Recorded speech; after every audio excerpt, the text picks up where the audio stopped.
بسم الله الرحمن الرحيم يا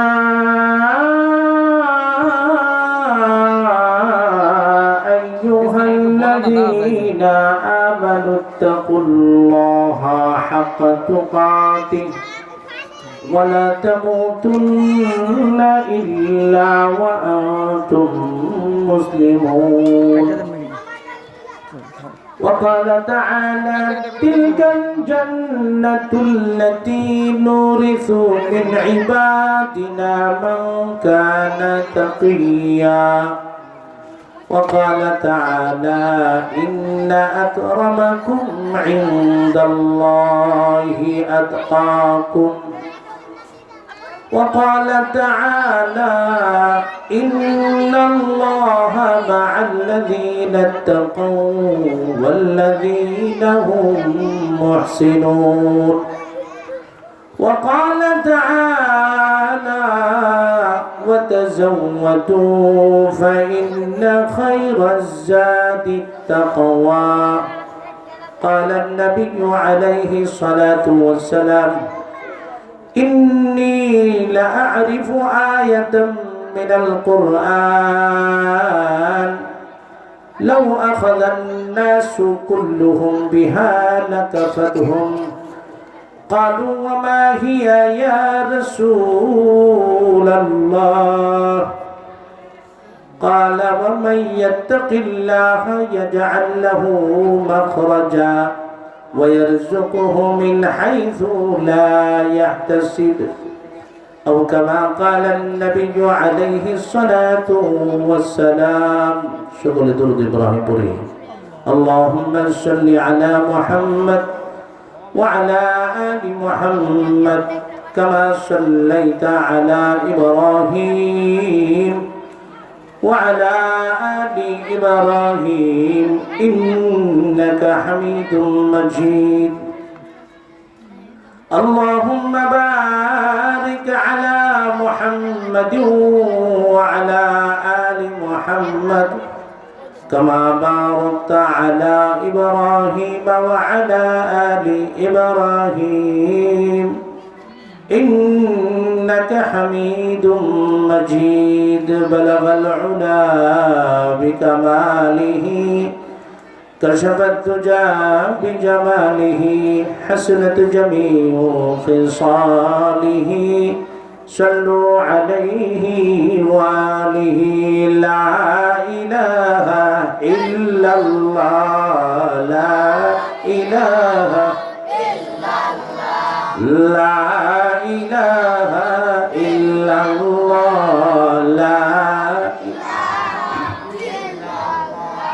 لا إله এক চশমে زدن غافل زا شاهد بشی এক চশমে زدن غافل زا شاهد بشی शायद के निगाह कुनदा गाह नबाशी ला इलाहा इल्लल्लाह ला उल्फत में बराबर के वफा हो के जफा हो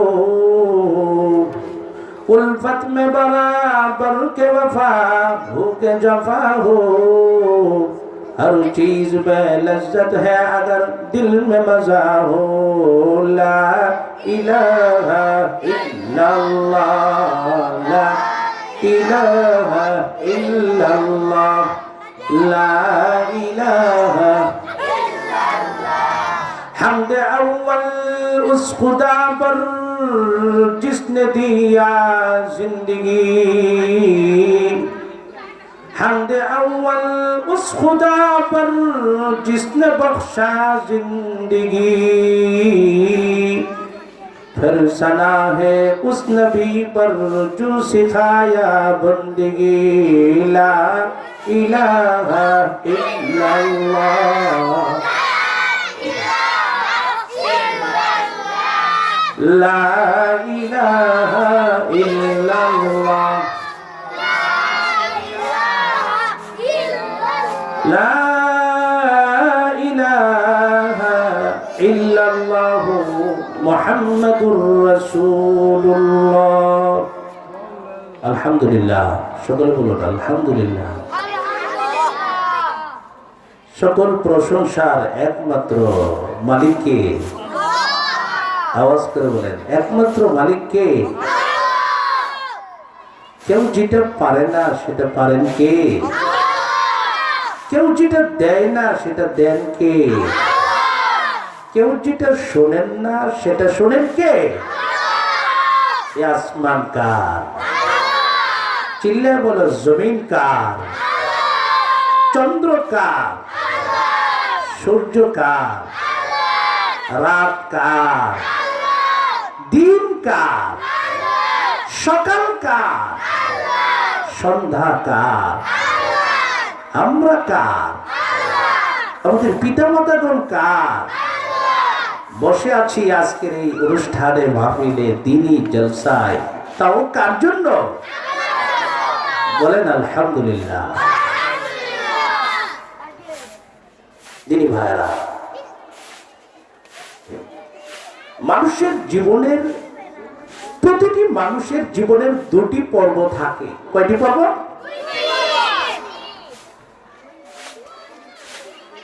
সত্যি আজকে আমি খুবই আনন্দিত। ছোট বাচ্চারা আমার এই পারাতুল ইউনিয়নের ভিতরে আমি এই চিত্র দেখি নাই। বলেন আলহামদুলিল্লাহ। মৌচাকের নেই ছোট্ট ছোট্ট শিশু বাচ্চারা আজকে বসে গেছে শুরু থেকেই। বলেন আলহামদুলিল্লাহ। আমরা মৌমাছির গুণ অর্জন করতে চাই, মাছির গুণ অর্জন চাই না, ঠিক না বলেন? মৌমাছি শুধু ভালো ভালো জায়গায় বসে, যেই জায়গায় গেলে পরে মধু পাওয়া যায় সেই জায়গাতেই কেবলমাত্র শুধুমাত্র একমাত্র মৌমাছি বসতে পারে। আর মাছি কখনো কাঁঠালে বসে, আবার কখনো পায়খানায় বসে, ঠিক কিনা বলো? আমি খুবই গর্বিত এবং আনন্দিত। আমার বক্তব্যের ছাত্ররা আজকে বসে গেছে, নির্ঘাত ভাবে আমি আলোচনা করতে পারছি বলে আলহামদুলিল্লাহ। যিনি ভাইরা বলতেছিলাম, মানুষের জীবনের পর্ব কয়টা? একটি হচ্ছে আসার পর্ব, আরেকটি হচ্ছে যাওয়ার পর্ব। আমাদের কিন্তু আশা হয়ে গেছে, এখন চলে যাওয়ার পালা, ঠিক কিনা বলো?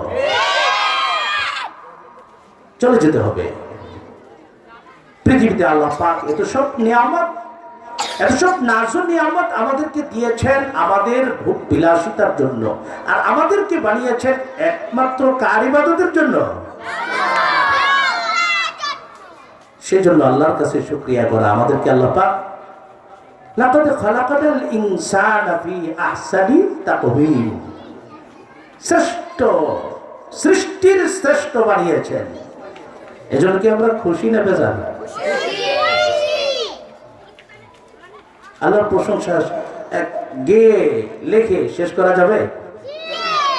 রব্বুল আলামিন বলেন, কুল লাউ কানাল বাহরু মিদাদান লিকালিমাতি রাব্বি লানাফিদাল বাহরু ক্বাবলা আন তানফাদা কালিমাতু রাব্বি ওয়ালাউ জি'না বিমিসলিহি মাদাদা। সুবহানাল্লাহ। হে পয়গম্বর, আপনি বলুন, সাগরের পানিগুলো যদি কালি হয়ে যায়, পৃথিবীর গাছগুলো যদি কলম হয়ে যায়, গাছের পাতাগুলো যদি খাতা হয়ে যায়, আমি রব্বে কারিমের প্রশংসা লিখতে শুরু করবে, কিয়ামত পর্যন্ত লিখতে থাকবে। সাগরের পানিগুলো ফুরিয়ে যাবে, কলমে পরিণত গাছগুলো শেষ হয়ে যাবে, খাতাগুলো খসে খসে শেষ হয়ে যাবে। আমি রব্বে কারিমের প্রশংসা আগে শেষ করতে পারবে না। সুবহানাল্লাহ। দিদি ভাইরা, আজকের আলোচনার টপিকটি হচ্ছে মানুষের জীবনের পর্ব কয়টা? আসার যাওয়া। এবার আমাদেরকে যাওয়ার প্রস্তুতি নিতে হবে। আমাদের পৃথিবীর সকল মানুষই জান্নাতে যেতে চায়, ঠিক কিনা বলেন? পরীক্ষার্থী যদি 1000 হয়, ফেল করার আশা কয়জনের থাকে? একজনেরও আশা নাই, ঠিক কিনা? পরীক্ষার্থী যতজন হলের ভেতরে ঢুকে, ফেল করার আশায় কয়জন হলের ভিতরে ঢুকে? একজনও না। কথাগুলো নিতে হবে, খুব সেনসিটিভ কথা। হলের ভিতরে একটা লোক ফেল করার আশায় কিন্তু ঢুকে না, কিন্তু পাস করতে পারে কি সবাই? ঠিক তেমনি ভাবে আল্লাহ বলেছেন পৃথিবীতে প্রতিটি মানুষই চাচ্ছে জান্নাতে যাবে, ঠিক, কিন্তু জান্নাতের গাড়িতে উঠতে রাজি না। গাড়িটি বড় দুর্গম, বড় মরু, বড় কণ্ঠকাকীর্ণ, বড় পিচ্ছিল। এ গাড়ির সিটটা খুবই ভাঙ্গাচোরা, ফলে এই জান্নাতের গাড়িতে কেউ উঠতে বেশিরভাগ লোকই রাজি হয় না। আমার দিদি ভাইরা, পরীক্ষার হলে যেমন 7% লোকের মধ্যে বেশিরভাগই পাস কি ফেল করে, ঠিক তেমনি ভাবে এই দুনিয়ার জীবনের পর বেশিরভাগ লোকই জাহান্নামে যাবে। আবার নবী আরবি বলেছেন, তাফতারিকু উম্মতি আলা 73 মিল্লাহ কুল্লুহুম ওয়াহিদা ইল্লা ফিন্নার, কুল্লুহুম ফিন্নার ইল্লা ওয়াহিদা। আমার উম্মতের 73টা দল হবে, তার মধ্যে একটা লোক জান্নাত, একটা দল জান্নাতে যাবে, আর বাকি 72 দল কোথায় যাবে? আমরা কয়জন জাহান্নামে যেতে রাজি আছি? একজনও না। কিন্তু অধিকাংশ লোক কোথায় যাবে? জাহান্নামে। আমার দিনী ভাইরা, জান্নাত আমাদের মূল টার্গেট, জান্নাত আমাদের মূল ডেস্টিনেশন, জান্নাত আমাদের মূল গন্তব্য, জান্নাত আমাদের মিশন, জান্নাত আমাদের ভীষণ, ঠিক কিনা বলো?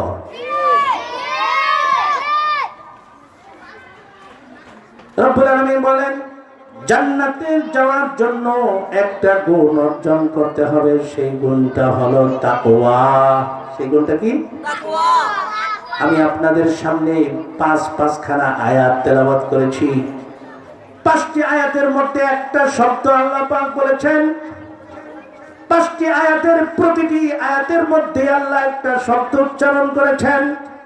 রব্বুল আলামিন বলেছেন, তাকওয়ার অর্জন, তাকওয়ার সিফাত অর্জন করো যদি জান্নাতি হতে চাও, যদি জান্নাতে যেতে চাও, মুত্তাকি হয়ে যাও। হতে যদি পারো তুমি মুত্তাকি, হয়েই যাবে তুমি জান্নাতি। ইয়া আইয়ুহাল্লাযীনা আমানু, হে ঈমানদারেরা, ইত্তাকুল্লাহা হাক্কা তুকাতিহ, আল্লাহকে ভয় করার মতো করো। আমরা কি আল্লাহকে প্রকৃত অর্থে ভয় করতেছি? আল্লাহকে ভয় করার মতো করলে চোখের খেয়ানত হতে পারে? আল্লাহকে ভয় করলে চোর চুরি করতে পারে না। আল্লাহকে প্রকৃত অর্থে ভয় করতে পারলে ডাকাত ডাকাতি করতে পারে। চোর চুরি কইরা 2-4-5 জন চোর চুরি কইরা চুরির টাকা কবরস্থানে আইরা বন্টন করতেছে, এমনও নামদারি মুসলমান আছেন না? তার ভিতরে যদি আল্লাহর প্রকৃত ভয় থাকতো, চুরির টাকা আইনা কবরস্থানে বন্টন করতো। আল্লাহর ভয় আমাদের ভিতরে নাই।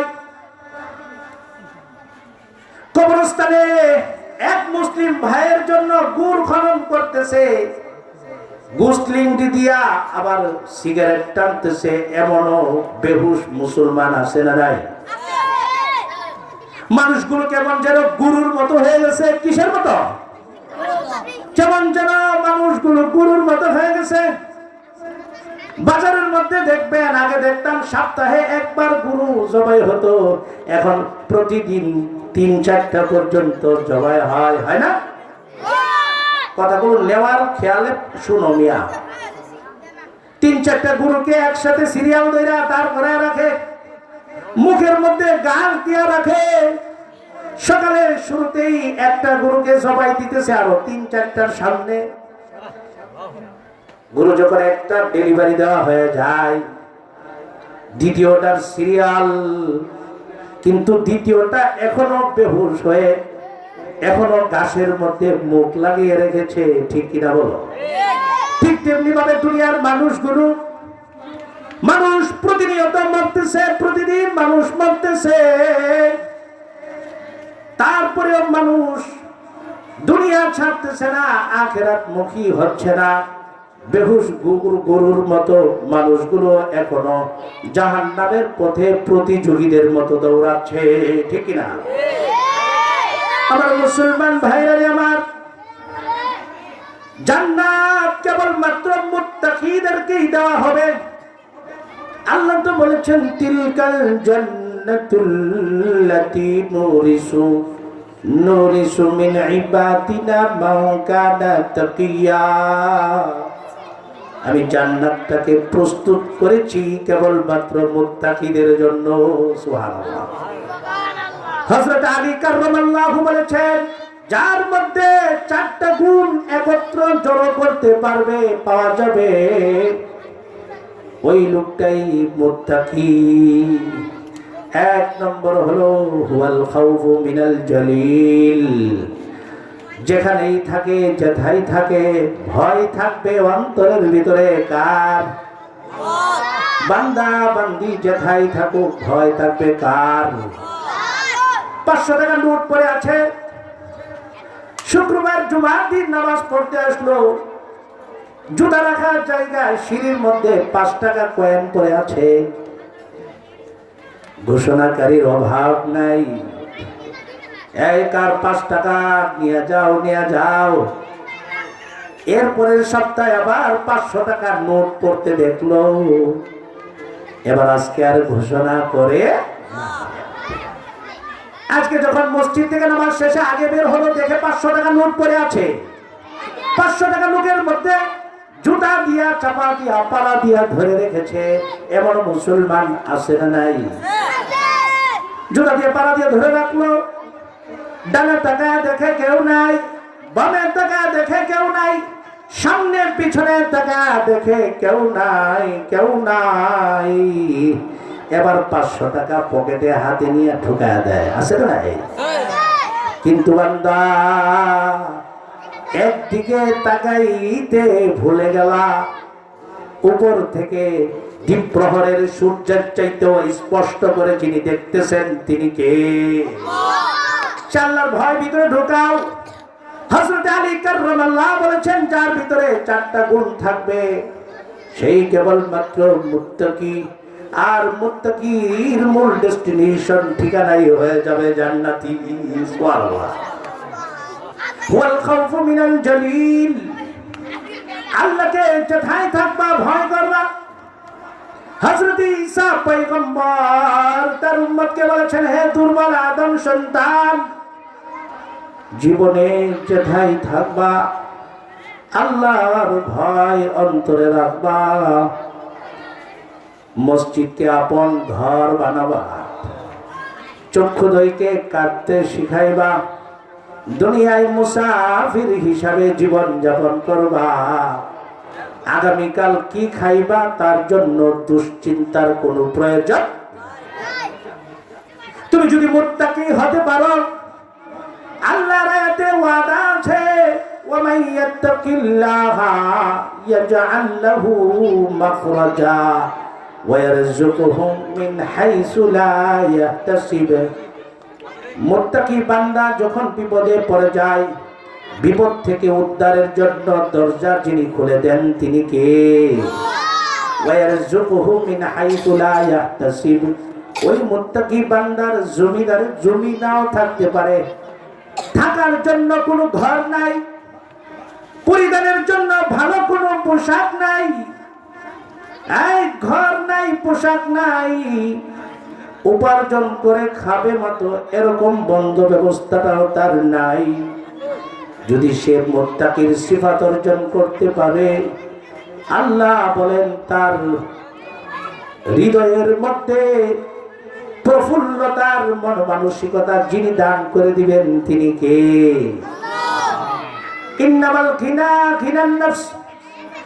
আরে প্রকৃত ধনী তো বাড়িওয়ালা না, প্রকৃত প্রকৃত ধনী তো ক্ষমতাওয়ালা না, প্রকৃত অর্থে ধনী তো জমিওয়ালা না, অন্তরের দিক দিয়া প্রশান্তি লাভ করেছে সেই কেবলমাত্র ধনী। ঠিক কিনা বলেন? ক্ষমতার চেয়ারটা আমার আছে, কিন্তু ক্ষমতা থেকে বেইজ্জতির সাথেও নামাইতে পারেন যিনি, তিনি কে? কোটি কোটি টাকার মালিক হয়েছ, ক্যান্সার নামক রোগ যদি ধরা পড়ে যায়, চিৎকার মেরে বলো তো তোমার জীবন কি শান্তির না অশান্তির? কোটি কোটি টাকার মালিক এইডস রোগে ধরা পড়ে গেল, জীবন তো শান্তির হলো না। মাত্র ৫-১০ হাজার টাকার বেতন পাই, কিন্তু তার জীবনে কোনো অসুস্থতার ছাপ নাই। এই প্রফুল্লতার জীবন আল্লাহ ওয়াদা রেখেছেন কেবলমাত্র মুত্তাকিকেই দেওয়া হয়। সুবহানাল্লাহ। হযরত আলী বলেন, ৪টা গুণ ভিতরে অর্জন করো, ভিতরে ঢুকাও। ১ নম্বর হলো হুয়াল খাউফু মিনাল জলিল, আল্লাহকে ভয় করবা। ওয়াল আমালু বিতানজিল, কোরআন অনুযায়ী জীবন বাস্তবায়িত করবা। কোরআন হয়ে যাক দিদি ভাইরা, কোরআন হয়ে যাক আমাদের জীবনের ফাউন্ডেশন। ঠিক কিনা বলেন? যে হাতে কোরআন উঠবে সেই হাতে মদের বোতল উঠতে। আজকে কোরআন নাই, যুবক যুবতীর হাতে আজকে মোবাইল নামক আয়না এসে গেছে। ঠিক না? পায়খানার মধ্যে মাছি যেভাবে গুড় হয়ে জড়ো হয়ে পায়খানা খেতে থাকে, ঠিক আমি এই মসজিদ থেকে মাদ্রাসা পর্যন্ত গেলে আমি এতটুকু জায়গার ভিতরেই দেখতে পাই, রাস্তার পাশে বসে বসে তারা পায়খানার মাছির মতো ২-৪ জন মোবাইলে কি যেন খেলতেছে। আছে না নাই? জীবনটাকে কেন যুবক এইভাবে নষ্ট করছো? জীবনকে কেন ধ্বংসের দিকে ঠেলে দিলা? এই যুবক, তোমার জীবনের কি কোনো দাম নাই? এই যুবক, মরতে হবে, মরতে হবে। দুনিয়ায় কত পালান লোককে দেখেছি দুনিয়া ছেড়ে চলতে। দুনিয়া তোমাকেও একদিন লাথি মেরে জীবনের তরে বিদায় দিয়ে দিবে। দুনিয়ার স্বার্থ একটাই, তোমাকে দুনিয়ার পেটের ভিতরে ঢুকায়া দিবে। ঠিক কিনা? মুসলমান ভাইরা আমার, ৪টা গুণের মধ্যে হুয়াল খাউফু মিনাল জালিল ওয়াল আমালু বিতানজিল। এই কোরআন অনুযায়ী জীবন বাস্তবায়িত করো। কোরআন হাতে আসলে মদের পেয়ালা, মদের বোতল হাতে আসে না। কোরআন হাতে উঠলে ইয়াবা, ফেন্সিডিল, বাবার ট্যাবলেট হাতে আসতে পারে। যুবকদের চরিত্র নষ্ট হচ্ছে মোবাইল নামক চলমান দাজ্জালের দ্বারা। ঠিক না বলে? যুবক, তুমি যে ভাবতেছ সময় আসলে পরে দাড়ি রাখবা, সময় আসলে পরে নামাজ ধরবা, বলো তো দেখি মরার কোনো সময় আছে নাকি? আজরাইল যেদিন তোমার সাথে সাক্ষাৎ করবে, তোমার বাসার মধ্যে থেকে আজরাইল কলিং বেল টিপ দিবে, সেদিন তোমাকে না নিয়ে কি ফেরত যাবে নাকি? যুবক, আল্লাহকে ভয় করো। সময় মতো সব কিছুর ব্যবস্থা যিনি করে দিবেন তিনি কে? স্কুলে কলেজে দেখা যায় কিছু যুবক ভাইরা, ছেলেপেলেরা, তারা ইতিমের মতো দাঁড়ায় থাকে। ঠিক না? ইতিমের মতো না দাঁড়াইয়া সকালের ফজরের নামাজ আদায় করো আর আল্লাহর কাছে দুটি হাত তুলে ফরিয়াদ করো, আল্লাহ আমার যখন যে সময় যা প্রয়োজন তা মিটিয়ে দাও। যিনি বান্দার যখন যেখানে যে সময় যতটুকু প্রয়োজন যিনি মিটাতে পারেন তিনি কে? চিৎকার করে বলেন। আল্লাহ কি চিনলি না যুবক? রাতের ৩টার সময় তুমি বিপদে পড়ে যাও, ৩টার সময় পেট ব্যথা হলো, তুমি আবার ডাক্তারের চেম্বারের কাছে ফোন দাও। ডাক্তারের কাছে গিয়া দেখো ডাক্তারের চেম্বার বন্ধ করে রেখেছে। ওই কবিরাজের কাছে গিয়া দেখো কবিরাজ তার দরজা লাগায় নাক টেনে ঘুমায়।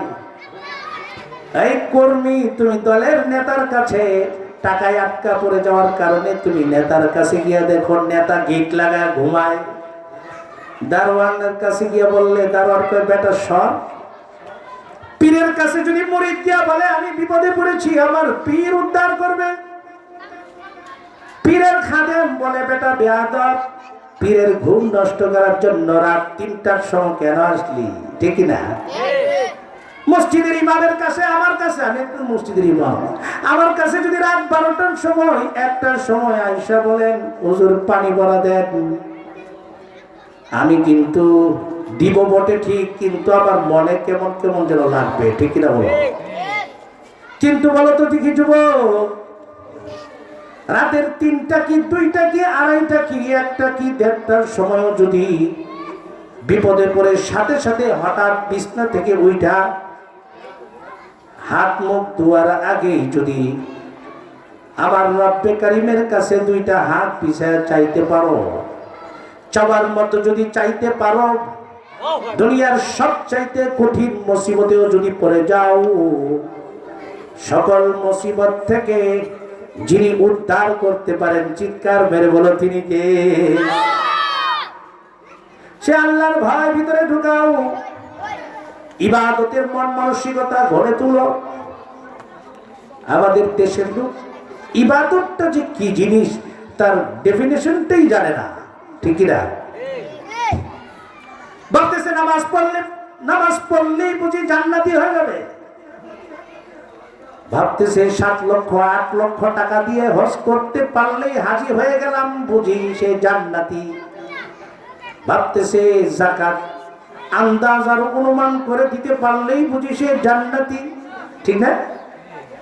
নামাজও পড়ে সুদও খাই, সমাজে আছে না নাই? হজ করে বিচার করতে গিয়া ঘুষ খায় এমন হাজি আছে না নাই?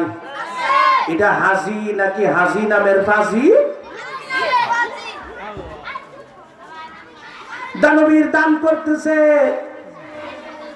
প্রতি রমজান ঘুরে আসলে সে আন্দাজ অনুমান করে যাকাত দিয়ে দেয়। কয়েক ট্রাক শাড়ি নিয়ে চলে আসে, ওইখানে মানুষগুলো জড়ো হয়ে ভিড় হয়ে কারাকারি করেও মারা যায়, এমনও ঘটনা আছে না নাই? এই তোর কইছে কেন এই যাকাত দিতি? তার পেটে খাবার নাই, তুমি কাপড় নিয়ে বসে আছো। যাকাত দেয়, কিছু শাড়ি ক্রয় করে আনে, এগুলো শাড়ি না বরং শাড়ি নামের মশারি। ঠিক না? এই জাতীয় দানবীর ইবাদতকারী মুসলিম আমাদের সমাজে আছে না নাই? ইবাদতটা যে কি জিনিস তার ডেফিনিশনটাই আমার দেশের মানুষ জানতে পারল না। নামাজ এটা ইবাদত না, ইবাদতের অংশ। রোজা ইবাদত না, ইবাদতের অংশ। নামাজ যদি ইবাদত হইতো, সূর্য ওঠার সময় নামাজ পড়া কি হালাল না হারাম? সূর্য মাথার কাছে আসার সময় নামাজ পড়া হালাল না হারাম? সূর্য ডুবার সময় নামাজ পড়া হালাল না হারাম? এগুলো ইবাদত না, এগুলো ইবাদতের অংশ। নামাজ ইবাদত নয়, রোজা ইবাদত নয়, যাকাত ইবাদত নয়, এগুলো ইবাদতের অংশ। আমার এই কল্লাটা যদি কাইটা একটা বাটি বা থালার মধ্যে রাখো, কেউ মানুষ বলবে? আমার কল্লাটা কাইটা যদি একটা প্লেটের মধ্যে একটা বোলের মধ্যে রাখেন, কেউ মানুষ বলবে?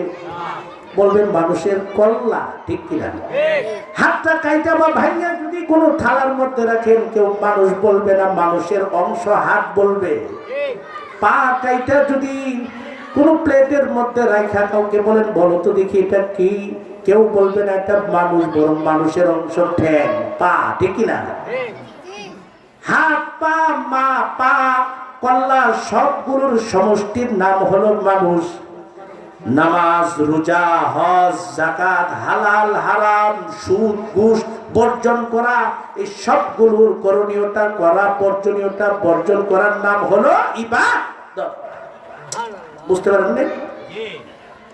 করণীয়তা করো, বর্জনীয়তা বর্জন করো, এটার নামই দিস ইজ ইবাদত। ঠিক না?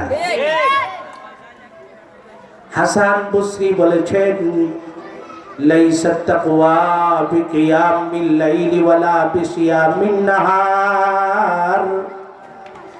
রাতভর দাঁড়াইয়া তাহাজ্জুদ পড়ার নাম কিন্তু তাকওয়া না। দিনভর রোজা রাখার নাম কিন্তু তাকওয়া না। ইন্নামাত তাকওয়া তারকু মা হারামাল্লাহু ওয়া আদাউ মা ইফতারাদাল্লাহ। সুবহানাল্লাহ। তাকওয়া হচ্ছে কোন জিনিস? তাকওয়ার সংজ্ঞা দিচ্ছেন হাসান বসরি। তিনি বলেন তারকু মা হারামাল্লাহ ওয়া আদাউ মা ইফতারাদাল্লাহ। করণীয়টা করো, বর্জনীয়টা বর্জন করো, এর নামে কি? তাকওয়া। দিদি ভাইরা, আমার আজকের আলোচনার টপিকটাই ছিল তাকওয়া নিয়ে। তাকওয়া অর্জন হয়ে গেলেই গোটা জমিনটাকে আমাদের জন্য প্রশস্ত যিনি করে দিতে পারেন তিনি কে? ইবাদতের মধ্যে লাজ্জাত আসার জন্য প্রধান শর্ত হচ্ছে হালাল খাবার খাওয়া। আমাদের দেশের মানুষ ইয়া আইয়ুহার রুসুলু কুলু মিনাত তাইয়্যিবাতি ওয়া আমালু সালিহা। পৃথিবীর সকল যত সব রসুল আসছেন সকল রসুলকে আগে বলছেন কি করতে? কুলু মিনাত তাইয়্যিবাত, হালাল খাবার খাও, ওয়া আমালু সালিহা। দ্বিতীয় সিরিয়ালে দ্বিতীয়তে বলছে কি করো? নেক আমল। জান্নাতে যাওয়ার জন্য দুইটা কাজ আমাদেরকে করতেই। ইন্নাল্লাযীনা আমানু ওয়া আমিলুস সালিহাতি কানাত লাহুম জান্নাতুল ফিরদাউসি নুজুলা। এক নম্বরে ঈমান আনো, দুই নম্বরে তুমি নেক আমল। এই দুইটা শর্ত পুরা করতে পারলে আমি আপনি জান্নাতে যেতে পারবো। আমার তিনি ভাইরা, তাকওয়া, তাকওয়ার মানে হলো আল ইতিরাজু, বিরত থাকা। তাকওয়ার মানে কি করা? বিরত থাকা। কিসের থেকে? গুনাহ থেকে। কোথা থেকে? গুনাহ থেকে। গুনাহ সে যেখানে মুমিন থাকতে পারে না সেইখানে মুমিনের একটা কদম তুলবে আর একটা কদম ফেলার সময় চিন্তা করবে, ভাববে আমার কদমটা জান্নাতের দিকে অগ্রসর হলো না জাহান্নামের দিকে। ঠিক না? মুমিনের প্রতিটা কদম হিসাব করে সে ব্যবহার করবে। মসজিদের দিকে কদম চলে, আবার সিনেমার দিকেও কদম চলে আসে না নাই? মাহফিলের মধ্যেও সভাপতির আসন গ্রহণ করে, আবার গানের কনসার্টের মধ্যেও গিয়া সভাপতির আসন গ্রহণ করে। এমন নামদারি মুসলমান আছে না নাই? এটা কি মৌমাছির গুণ নাকি মাছির গুণ? মাছি